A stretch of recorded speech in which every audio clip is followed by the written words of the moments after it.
नमस्कार विद्यार्थी मित्रों, कैसे हो। हमने इकाई 4 बराबर से समझ लिया। आपने इकाई को पढ़ भी लिया होगा, शब्दार्थ भी कंठस्थ कर लिए होंगे। ठीक है, अब अभ्यास लिखते हैं। तो अभ्यास का पहला प्रश्न है, सोचकर बताइए। इस प्रश्न के सभी प्रश्नों के उत्तर मैंने लिखकर दिए हैं, आपको उसमें से देखकर लिखना है। ठीक है, अब प्रश्न 2, विराम चिन्ह और उनके नाम की जोड़ बनाइए। प्रश्न आपको अपने आप लिखना है। कैसे लिखना है? तो पहले जो 6 विराम चिन्ह दिए गए हैं उन चिन्हों को लिखना है, फिर बाद में जो कोष्टक दिए गए हैं वह लिखने हैं, और उसमें जो विराम चिन्ह के नाम है उसके सिर्फ क्रम लिखने हैं। ठीक है, आप अपने आप लिख सकोगे, आपको विराम चिन्ह का पता है, इसलिए इसको मैं आज और कुछ कहती नहीं हूँ, सिर्फ आपको अपने आप लिखना है। ठीक है, अब प्रश्न 2b, वाक्यों को पढ़कर उचित विराम चिन्ह का प्रयोग कीजिए। आपको क्या करना है? तो 5 वाक्य दिए गए हैं, आपको इस वाक्य को एक ही बार लिखने हैं, पर ध्यान क्या रखना है? तो उसके साथ में ही आपको विराम चिन्ह लिखने हैं। वाक्य में विराम चिन्ह नहीं दिए गए हैं, आपको लिखने हैं। तो यही इसका उत्तर है। तो आपको एक ही बार वाक्य लिखकर उसके विराम चिन्ह के साथ ही लिखना है। ठीक है, अब प्रश्न 3, निम्नलिखित वाक्यों में से जातिवाचक संज्ञा के आसपास वर्तुल घेरा चिन्ह कीजिए, घेरा बनाइए। तो आपको क्या करना है? तो इन चारों वाक्यों को लिखना है और उसमें से जो जातिवाचक संज्ञा है उसके आसपास आपको घेरा बनाना है।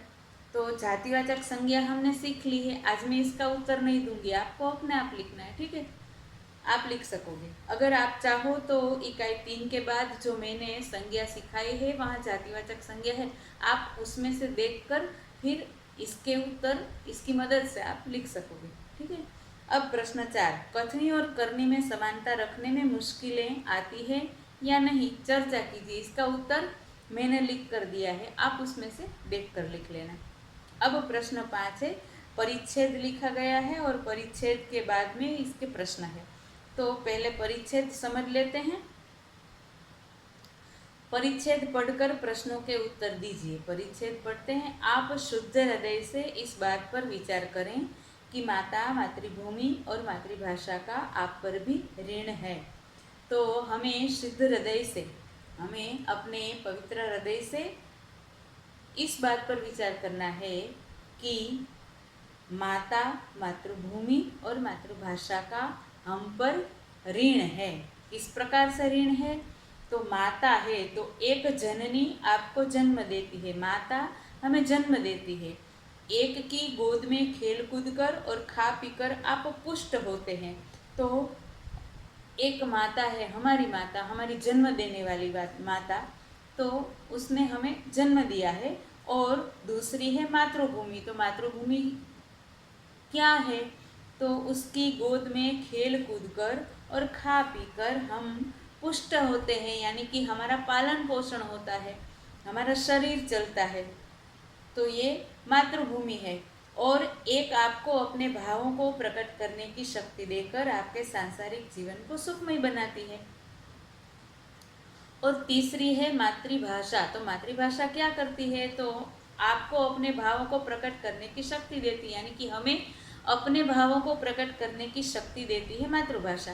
और मातृभाषा से अपने भावों को प्रकट कर कर हम हमारे सांसारिक जीवन को सुखमय बनाते हैं। हमारा जीवन है जो हम इस संसार में जीवन जीते हैं, समाज में जीते हैं, समाज के साथ जो हम विचार विनिमय करते हैं, इसके लिए मातृभाषा ही हमारे लिए सबसे अधिक काम आती है और इसी से हमारा जीवन सुखमय बनता है। तो ध्यान में ये रखना है कि जिसका आप पर इतना उपकार है उसके लिए कुछ करना क्या आपका परम कर्तव्य नहीं है?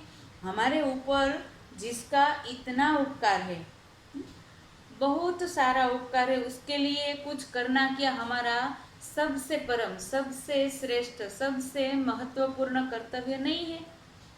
तो प्यारे भाइयों, उठो, आलस्य छोड़ो, काम करो और अपनी मातृभाषा की सेवा में तत्पर हो जाओ। तो प्यारे भाइयों, आप उठो, उठो यानी जागृत हो जाओ, आलस्य छोड़ो, अपना आलस्य त्याग दो, काम करो और अपनी मातृभाषा की सेवा में तत्पर हो जाओ। अपनी मातृभाषा की सेवा करने के लिए तैयार हो जाओ। याद रहे, इस व्रत का पालन करना तलवार की धार पर चलने के समान है। तलवार की धार पर चलना मानी जो तलवार होती है उसके ऊपर चलना बहुत मुश्किल होता है। तो जो अधिक मुश्किल काम हम करने जा रहे हैं उसे ऐसा कहा जाता है कि हम तलवार की धार पर चल रहे हैं। तो मातृभाषा की सेवा करना, मातृभाषा की सेवा में हमेशा तैयार रहना, इस व्रत का पालन करना बहुत कठिन है, अत्यंत मुश्किल है, तलवार की धार पर चलने के समान है। अब इससे आगे, अत्यंत खेद का विषय है कि आज अधिकांश भारतवासी अपनी मातृभाषा की उपेक्षा करते हैं। तो बहुत ही दुख का विषय है, खेद का विषय है कि आज अधिकांश यानी कि बहुत अधिक संख्या में भारतवासी, भारत के लगभग सभी लोग अपनी मातृभाषा की उपेक्षा करते हैं, यानी कि मातृभाषा को महत्व नहीं देते, मातृभाषा की ओर ध्यान नहीं देते। क्या करते हैं तो वे अंग्रेजी बोलकर अपने अहंकार तथा दूषित मनोवृत्ति का परिचय देते हैं। तो ज़्यादा भारतवासी करते क्या है तो अंग्रेजी बोलते हैं। तो अंग्रेजी बोलने से क्या होता है, अपने अहंकार का परिचय देते हैं। अंग्रेजी बोलते हैं तो अहंकार होता है उन्हें कि हाँ हम तो अंग्रेजी बोल रहे हैं, हम ज़्यादा समझदार हैं, हम ज़्यादा पढ़े लिखे हैं, हम तो अपनी भाषा नहीं बोलते, मातृभाषा नहीं बोलते, हम तो अंग्रेजी बोलते हैं। और अहंकार का परिचय तो देते हैं, साथ ही दूषित मनोवृत्ति, अपने मन की वृत्तियाँ कैसी दूषित, शुद्ध नहीं, दूषित मनोवृत्ति है उसका परिचय देते हैं। जो अपनी मातृभाषा का तिरस्कार करता है उसे कभी देशभक्त नहीं कहा जा सकता। जो अपनी मातृभाषा का तिरस्कार करता है उसे कभी भी देशभक्त नहीं कहा जा सकता। यानी कि देशभक्त सिर्फ लड़ाई करते हैं, युद्ध में जाते हैं वही नहीं, जो देश में रहकर भी देश के लिए काम करते हैं, देश का सम्मान बढ़े ऐसा ही काम करते हैं, उसे देशभक्त कहा जाता है। तो हमारा यह परिच्छेद है हमें क्या सिखाता है तो अपनी माता, मातृभूमि और मातृभाषा तीनों का हम पर बहुत अधिक ऋण है। इस ऋण को चुकाने के लिए हमें क्या करना है तो हमें मातृभाषा का महत्व समझाया गया है। माता का ऋण, मातृभाषा का ऋण, मातृभूमि का ऋण हम कभी भी नहीं चुका सकते। इसके लिए हमें क्या करना चाहिए तो हमेशा हमेशा इसी के बारे में सोचना चाहिए। सिर्फ अपना स्वार्थ, अपना अहंकार, अपनी दूषित मनोवृत्ति के बारे में नहीं सोचना है। हमें अपने देश के बारे में, अपनी माता के बारे में और मातृभाषा के बारे में सोचना चाहिए। तो हमें अपने हृदय में कुछ भी और कोई भाव लाए बिना सिर्फ माता, मातृभूमि और मातृभाषा का विचार करना है।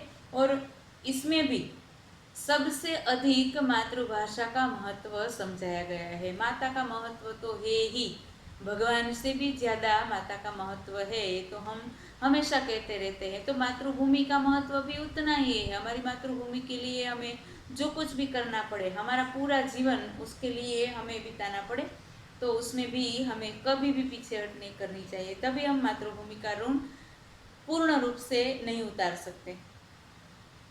अब मातृभाषा, तो हमें अपनी मातृभाषा के लिए गौरव होना चाहिए।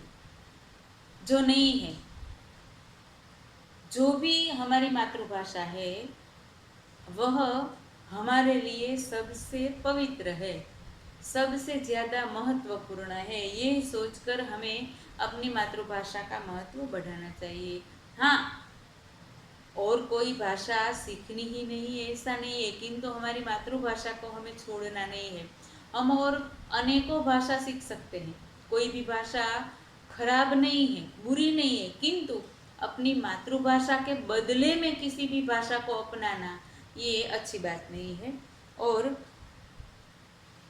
इसी के आधार पर कहा गया है कि जो अपनी मातृभाषा का तिरस्कार करता है, अपनी मातृभाषा का अपमान करता है, उसे कभी भी देशभक्त नहीं कहा जा सकता। ठीक है, अब इसके 5 प्रश्न हैं।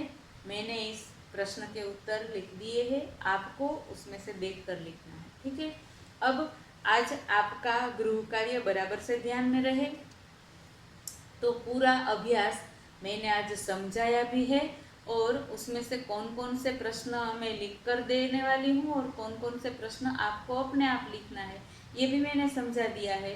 तो आज आपको अपना इकाई 4 का अभ्यास अपनी पक्की कॉपी में लिखना है। ठीक है।